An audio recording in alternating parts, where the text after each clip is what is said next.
बच्चा इधर से जा रहा है, उधर से आमना का चांद मुस्कुराता हुआ आ रहा है। बच्चे की नजर पड़ गई नबी के चेहरे पर, तो हदीस में आता है इतना गौर से देखने लगा कि पलक भी नहीं मार रहा था। देखते देखते मगरिब का टाइम हो गया, सूरज डूब गया। सूरज, बाप बेचारा बार बार बाहर आ रहा है, अंदर जा रहा है, बाहर आ रहा है, अंदर जा रहा है, बेटा आ ही नहीं रहा है। बाप की परेशानी बढ़ रही। बाप तो बाप होता है ना, चाहे काफिर हो या मोमिन हो। वो तो बाप बेचारा विजयवाड़ा गया, 12 बजे रात तक आया तो भी ठीक है, वरना पुतो और बेटा दोनों मिलकर के दुआ करेगा, अल्लाह कृष्णा में गिर जाता तो अच्छा। बहुत रात पर खांसता रहता है।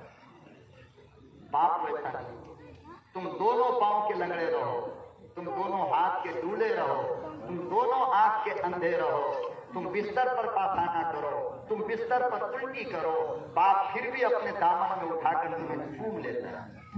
ये मेरा बेटा है, ये मेरा, यही बेटा जवान होकर कहता बुढ़ा बहुत खांसता है। तो अल्लाह मियां फरमाते हैं अच्छा, तो आइए हम आपका स्वागत करेंगे, हम आपका, हाँ। शाम हो गई, अंधेरा, तो बच्चा आया।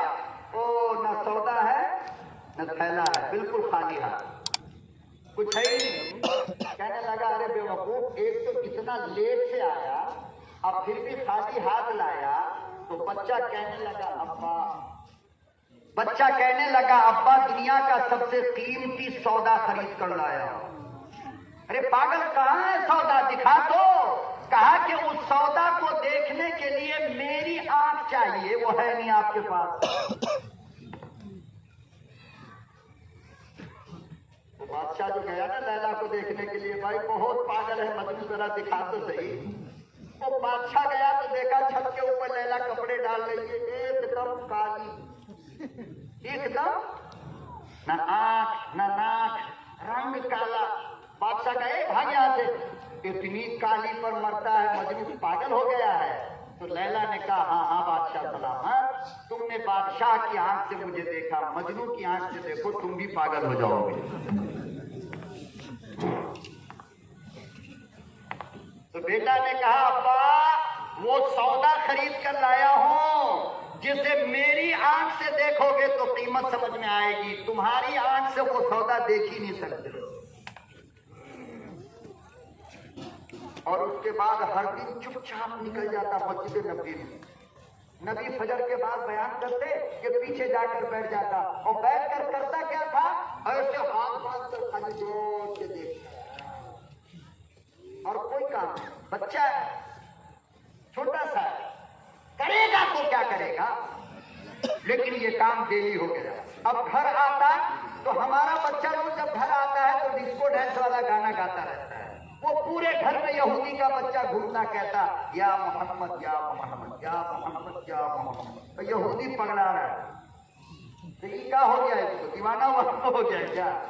मगर एक लौता है तो कुछ बोल भी तो नहीं सकता है। सोने जा रहा है तो या मोहम्मद या मोहम्मद, उठ रहा है तो या मोहम्मद। अचानक बहुत बीमार पड़ गया, इतना बीमार कि अब तब की हालत हो गई, बच्चे मरने वाला है। यहूदी भागा नबी की खिदमत में गया और कहा कि मोहम्मद हम आपको तो मानते नहीं, हम आपको हम मानते नहीं, लेकिन मेरा बेटा आपको मानता है। कितना मानता है कि आपका नाम लिए बगैर न वो सोता है, न खाता है, न पीता है। अगर आपको तकलीफ न हो तो मेरा बच्चा दुनिया से जाने वाला है, आखिरी मर्तबा अपने आशिक का दीदार करेंगे आप, अपने आशिक का दीदार करेंगे। अल्लाह अकबर और कबीरा। इमामुल अंबिया महबूब किबरिया हजरत मोहम्मद मुस्तफा सल्लल्लाहु अलैहि वसल्लम ने इरशाद फरमाया, बिलाल तैयारी करो। अबू बकर तैयार हो जाओ, उमर तैयार हो जाओ, अली तैयार हो जाओ, उस्मान तैयार हो जाओ, अबू सईद खुदरी तैयार हो जाओ, अबू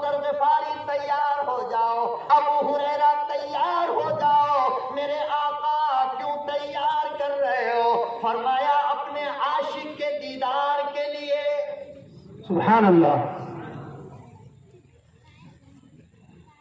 आओ मैं तुम्हें अपना आशिक दिखाता हूँ, आओ मैं तुम्हें अपना दीवाना दिखाता हूँ। बड़े बड़े जलीलुल कदर सहाबा को लिया, इमामुल अंबिया रवाना हुए, यहूदी के घर पहुंचे।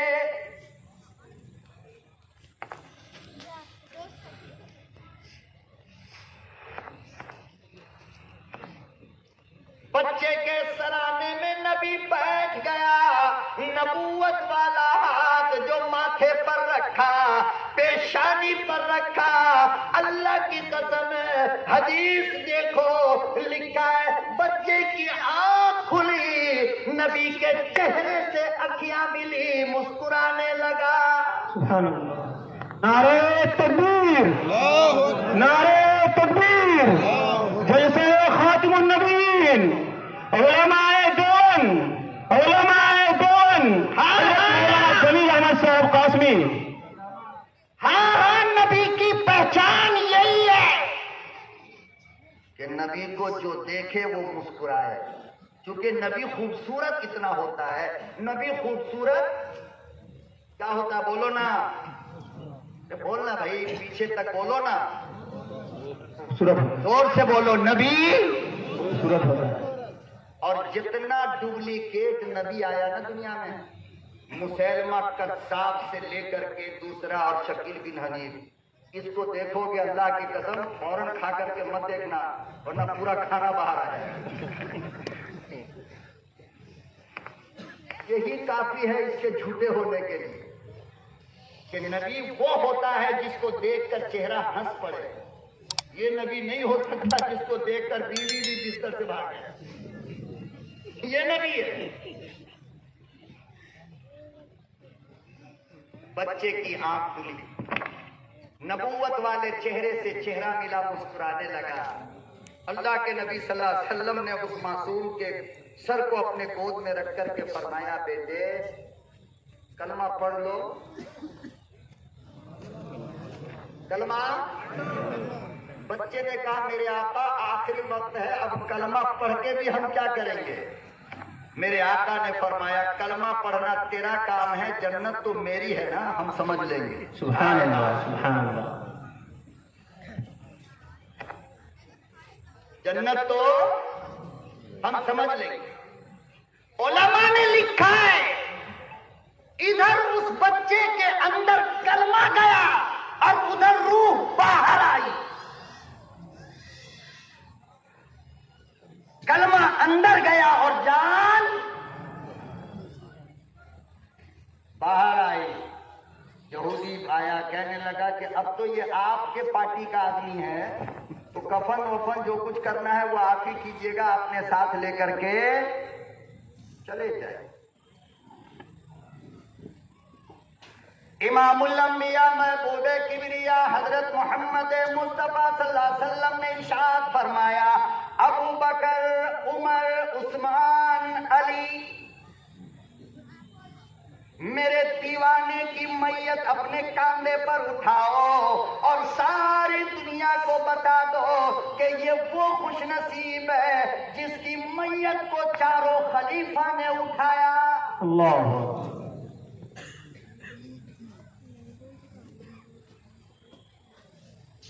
आगे आगे इमामुल अंबिया जा रहे हैं, पीछे पीछे हजरत बिलाल चल रहे हैं, और वो मुकद्दर के धनी का जनाजा चारों खलीफा उठाए चले जा रहे हैं। अम्मा आयशा के मकान के बाहर रखा गया।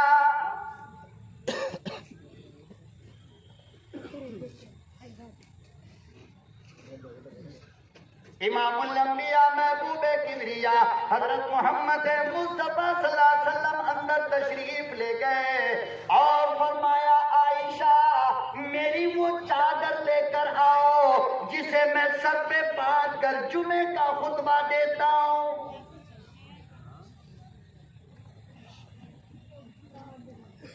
किस नबी के मानने वाले हो यार, हर दिन 5 मिनट बैठकर अकेले में सोच लिया करो तो खुदा की कसम हम इंसान बन जाए। हम कर क्या रहे हैं, हम जा कहाँ रहे हैं वो तो देखो। जरा सा नमक तेज हो गया, बीवी को तलाक। अरे ये मुसलमान है कि शैतान है? नबी ने तो कहा था कि बीवी का जला हुआ और बीवी के तेज नमक वाला सालन दुनिया में तू खा ले, कयामत में मगफिरत तेरा रब कर दे। सुभान अल्लाह, सुभान अल्लाह। तेरी अकल काम नहीं कर रही है।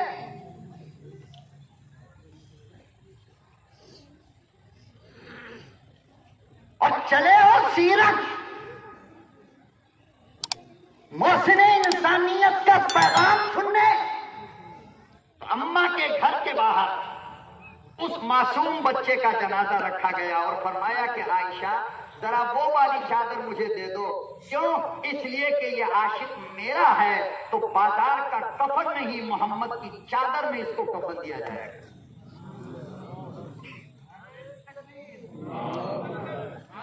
अल्लाहु अकबर और कबीरा। अंदाजा लगाओ, मैयत रखी है, तेरी मैयत को यार गुसल देगा, तेरी मैयत को बाबा गुसल देगा, तेरी मैयत को रिश्तेदार गुसल देगा, तेरी मैयत को कोई मौलवी गुसल देगा। अरे एक सेकंड के मोमिन बच्चे को देख, जिसकी मैयत को नबी खुद गुसल दे रहा है।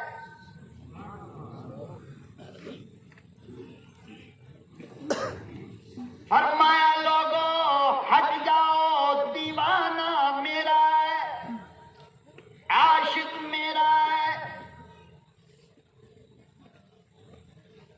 नबूवत वाले हाथ से गुसल दिया, अपनी चादर में कफन दिया। सहाबा इकराम ने मैयत को उठाया, नबी ने नमाज़े जनाजा खुद पढ़ाई।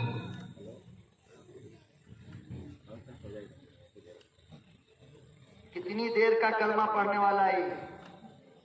बोलो, एक सेकंड का ना? एक सेकंड के कलमे की इतनी कीमत है,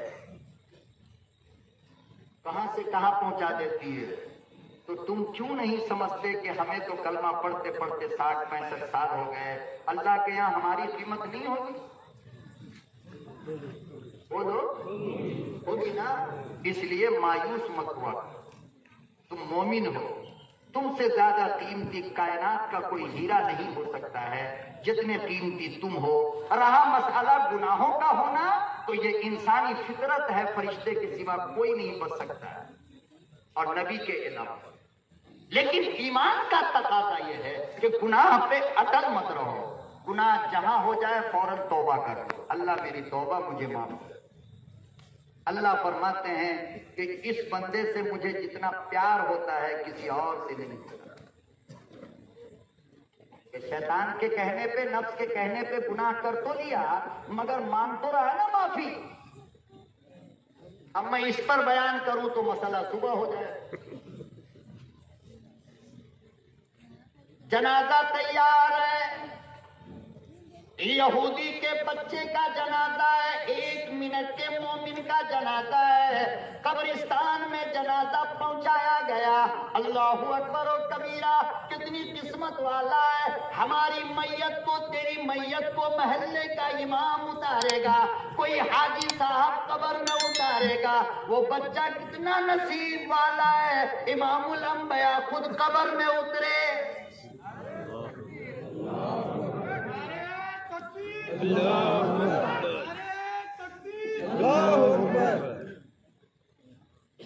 और हदीस में आता है कि आप सल्लल्लाहु अलैहि वसल्लम कब्र में उतरे ना, तो पूरे पांव को रख करके खड़े नहीं हो रहे थे, बल्कि पंजे पे यूं खड़े हो गए कब्र के अंदर।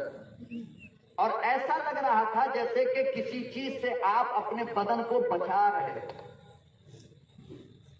जब बच्चे को अंदर डाला गया, आप कब्र से बाहर निकले, तो बदन के ऊपर हरारत महसूस हो रही थी, जैसे कि थकावट किसी चीज की होती है।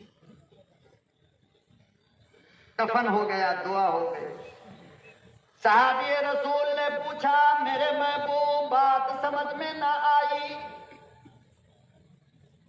आप कब्र में तन्हा उतरे थे, मगर ये पंजे के बल क्यों खड़े हो रहे थे। अल्लाह के नबी सल्लल्लाहु अलैहि वसल्लम ने इरशाद फरमाया, तुम्हें क्या बताओ, उसकी मैयत को उतारने के लिए आसमान से नूरी फरिश्तों की जमात आई थी।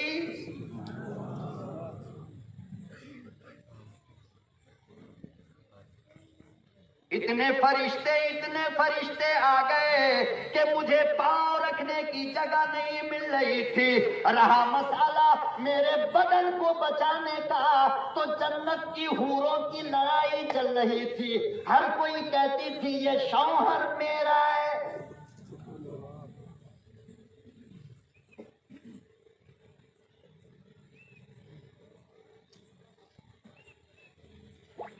शक्ल को देखा, अखलाक को देखा, पैगंबर की मुस्कुराती हुई शक्ल को देखा तो यहूदी का बच्चा हालत कुफ्र में नहीं, हालत ईमान में दुनिया से गया है। यही पैगाम है खातमुन नबीयीन का जो मैं तुम्हें देना चाहता हूं कि दुनिया के नक्शे पर अगर इस्लाम की तस्वीर तुम फिर देखना चाहते हो तो अपने चेहरे को मुस्कुराता बनाओ।